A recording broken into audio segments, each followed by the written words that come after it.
Bienvenidos a Voces, un espacio de Bitácora Club en el que hablamos de libros, autores, de creación literaria y artística, para reivindicar el papel revolucionario de las letras y de la cultura en esta época de transhumanización. Los libros salvan vidas y hoy son más necesarios que nunca, de modo que nuestro deber es recordarlo. Los libros nos pueden ayudar igualmente a profundizar sobre los entresijos de las relaciones humanas, como si de un experimento de campo se tratase, colocando a los personajes en microuniversos cerrados donde cada acto tiene consecuencias expansivas, como nos propone Manel Loureiro con Cuando la tormenta pase, una historia publicada con la editorial Planeta y que ha obtenido el premio de novela Fernando Lara 2024. Conocimos a Manel a través de La ladrona de huesos, una historia en la que nos hizo partícipes de una misión prácticamente imposible en la que la desmemoriada Laura tenía que robar las reliquias del apóstol Santiago. Y hoy Manel vuelve a visitarnos para hablarnos de una novela que se desarrolla en un escenario muy particular, que se convierte en un universo cerrado y hermético como es la isla de Ons en Galicia, y que además va a quedar aislada del mundo por una tormenta que va increciendo a lo largo de las páginas, aumentando el clímax de opresión y peligro, como si esta meteorología adversa pudiera abrir la caja de Pandora. La pregunta que se nos plantea en este momento es si habrá esperanza para alguno de sus personajes. La isla se convierte en una tela de araña, o más bien en una boa constrictor que va inmovilizando al lector, que ha pensado en todo momento que es libre, y nada más lejos de la realidad, porque se encuentra atrapado desde la primera página, sin remedio. Como podemos leer en la novela, esto es debido a que cuando el destino echa a andar los dados, no hay nada que se pueda hacer. Un amenazante tangaraño, meigas y rencillas atávicas de dos familias enfrentadas son algunos de los ingredientes que van entretejiendo una trama intrincada, donde un escritor que se recluye en la isla para encontrar la concentración e inspiración que requiere su segunda novela, se va a ver cada vez más sumergido en arenas movedizas de acontecimientos que podrían haberse evitado o no, porque en la isla las cosas se resuelven de forma diferente que en tierra. Sea como sea, magia, destino, pulsiones humanas y otros aderezos van a hacer acto de presencia durante los días que Roberto, el protagonista de la historia, va a pasar en esta isla de Ons. Este escritor que carga con su pasado va a tener que recurrir a su ingenio, valentía y creatividad para lograr sobrevivir. ¿Cuántas veces se habrá arrepentido de intentar salvar un día eso que parecía una persona en apuros dentro del mar y de lo que no vamos a poder hablar? Bienvenido, Manel, es un placer tenerte con nosotros de nuevo en Bitácora. Encantado de estar con vosotros y encantado de esa introducción tan bonita que has hecho. Pues, Manel, ¿cómo te sientes después de haber recibido el premio Fernando Lara de novela 2024? Estas son palabras mayores. Y tanto que son palabras mayores, pues estoy con una mezcla de emociones. Estoy encantado, feliz y aterrorizado a la vez. O sea, es complicado de explicar. Piensa que el Fernando Lara es uno de los premios más prestigiosos que hay en literatura castellana en el mundo. Es un premio que ha ganado gente como Umbral, como Sánchez Dragó, como Terence Simois, Zoe Valdés. O sea, la lista de ganadores es larga y es muy ilustre. Entonces, de repente, cuando tu nombre se suma a esa lista, es el último nombre del momento, sientes una responsabilidad gigantesca. Y una responsabilidad gigantesca porque sabes que a partir de este momento todo lo que hagas, todo lo que escribas, va a ser examinado con muchísima más atención. Pero al mismo tiempo es una sensación de reconocimiento después de años de carrera, de que sí, de que realmente estás aquí y de que has llegado para quedarte. Y eso, pues mira, da un calorcito muy especial y un vértigo espantoso. El vértigo está presente en estas páginas que parece que hayas ganado el premio después de haberla escrito. O sea, perdón, antes de haberla escrito y que te haya influenciado para escribirla, porque veo mucho en Roberto, ¿no? De esa presión, evidentemente. La isla de Ons, un microcosmos tan enigmático como bello, como nos lo presentas, con dos caras, un verano lleno de vida, de turistas, y un invierno lleno de Uh-huh. misterio y de mucha dureza. Y tengo entendido de que has hecho de Roberto en Ons, has escrito parte de la novela Sí. allí. Bueno, no es que escribiese parte de la novela, fui a documentarme allí en pleno invierno. Mm. Ons es un sitio muy particular, verás. Es una isla preciosa situada en la boca de la ría de Pontevedra, en plenas Rías Baixas, y forma parte de un parque nacional, el Parque Nacional de las Islas Atlánticas. En verano es un destino turístico masivo, van miles de personas, hay un servicio de ferries que está desembarcando gente hasta el límite que permiten las autoridades por ser un parque natural, evidentemente, por eso hay que pedir un permiso antes. Y en invierno, sin embargo, pero en invierno las cosas cambian por completo, porque en invierno la isla se queda prácticamente deshabitada, apenas quedan 20 o 30 personas viviendo en ella porque el servicio de ferries se interrumpe por el mal tiempo y encima los temporales de invierno de Galicia, que ya sabes que son potentes, ahora les llaman ciclogénesis explosivas, ¿no? Pero vamos, son los temporales de toda la vida, hacen que el único muelle que tiene la isla quede inutilizado muchas veces y a lo mejor durante semanas es imposible entrar o salir de la isla. En la isla, por cierto, la electricidad está racionada. Solo Eso es hay real, electricidad. lo que leemos en tus páginas es Sí, real. sí, totalmente real. Solo hay electricidad unas pocas horas al día. Imagínate, eh, hay muy pocos sitios en España, me atrevería a decir en Europa, vamos, ya ni te cuento, pero en Europa Occidental, en España, hay muy pocos sitios donde estén en esas condiciones.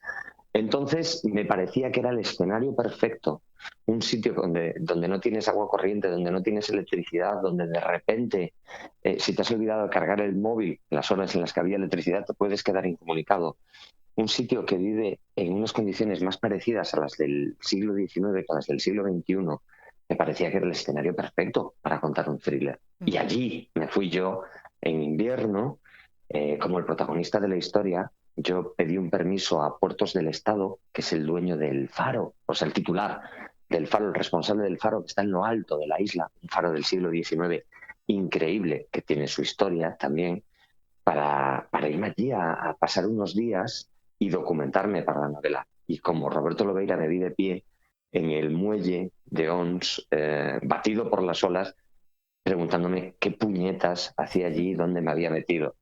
Bueno, por lo menos saqué una cosa en claro, que es la respuesta a esa pregunta que muchas veces nos formulamos de manera retórica, ¿no? ¿De qué te llevarías a una isla desierta?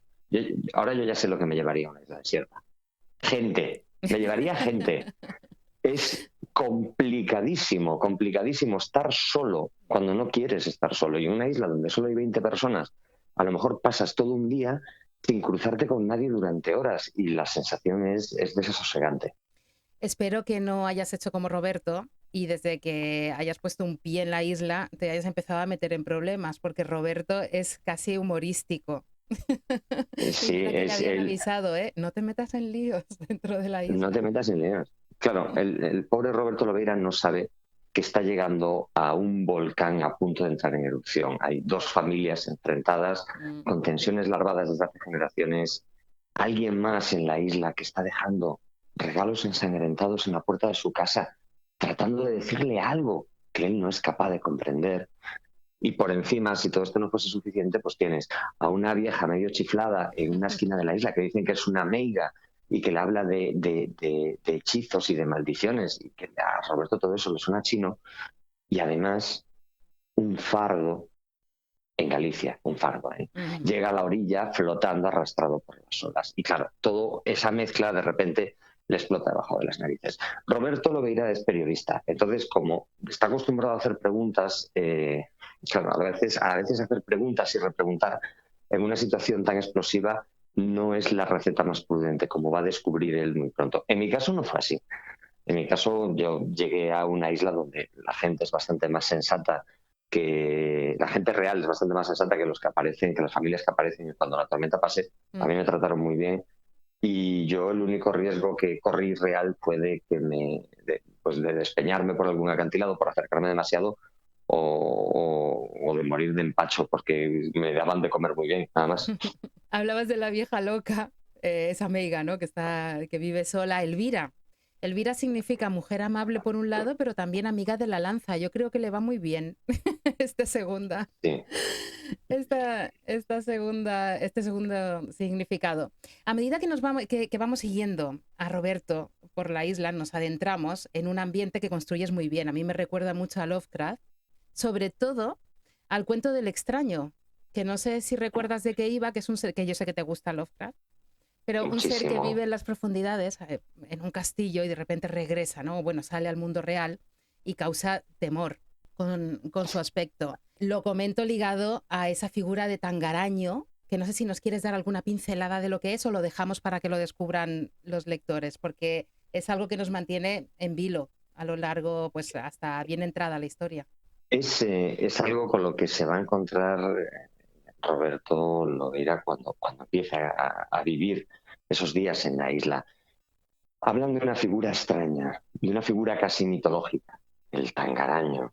Habla la gente de él en susurros, mitad real, mitad ficción, pero eso entronca muchísimo, además, con la tradición oral gallega, con el folclore gallego que a mí me gusta incorporar en las historias, porque en el fondo es lo que yo he mamado desde pequeño y que sigue vivo y muy presente en los entornos rurales. Y esto, aunque esté en una isla, frente a una costa densamente poblada, es un entorno rural. Y son estas figuras, como esta del tangaraño, que no es real, ¿o sí?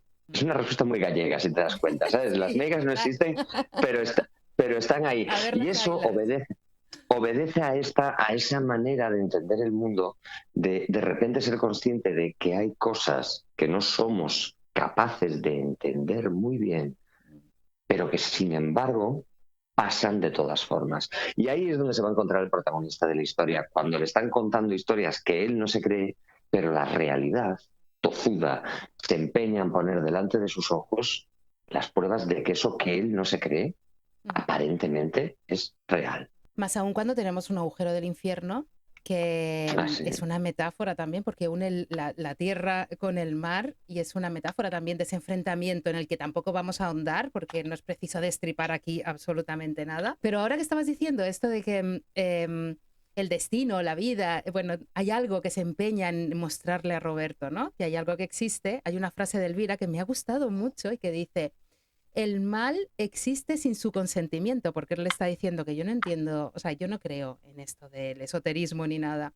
Y sí, le dice, da igual lo que tú creas, el mal existe sin necesidad de ser sí. reconocido, ¿no? Y eso es así, eso es inevitable. Las maldiciones, yo soy una persona muy racional además, las maldiciones no existen. Las maldiciones, si no crees en ellas, no te pueden afectar. Son palabras, son ruido, no hacen nada.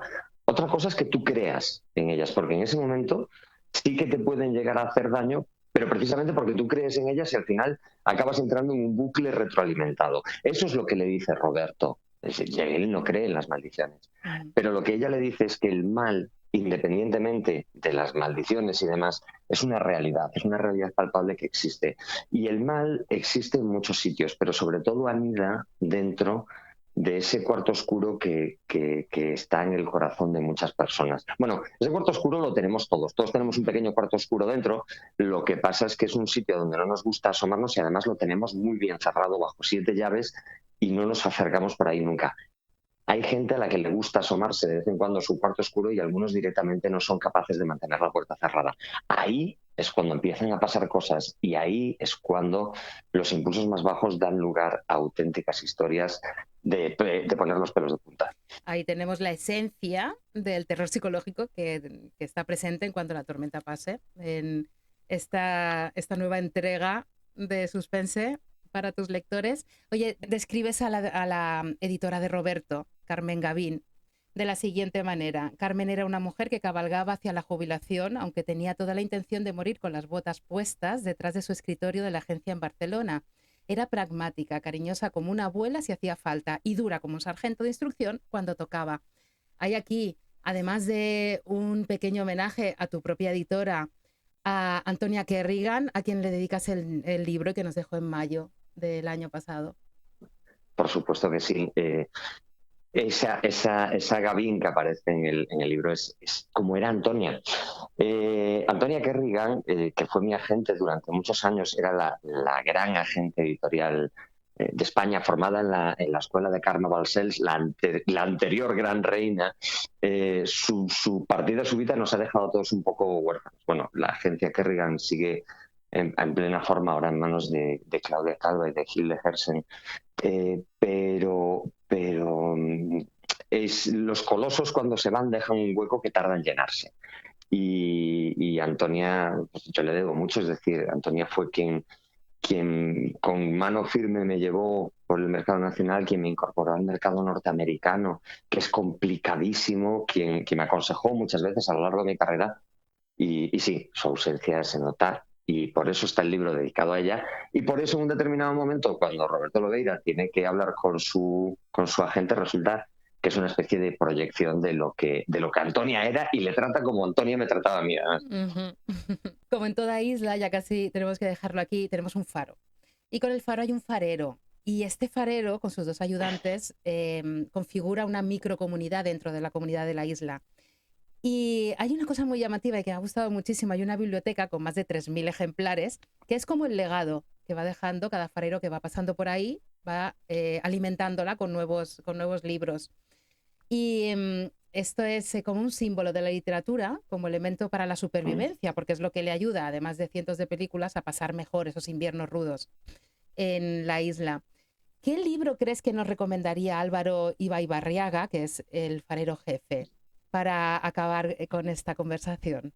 Mira, esa biblioteca que tienen en el faro está basada en la biblioteca real que hay en el faro de la isla de Ons, que Anda. es una biblioteca acumulada a base de generaciones de fareros que han ido dejando ahí sus libros. Una habitación forrada de libros, de paredes forradas de libros, con un par de sofás y una chimenea y una enorme ventana que da un acantilado donde rompen las olas. Es un sitio precioso, un sitio donde te apetece quedarte a leer durante horas hasta que eres consciente de que ese sitio queda aislado en pleno invierno y que puede ser muy duro estar allí.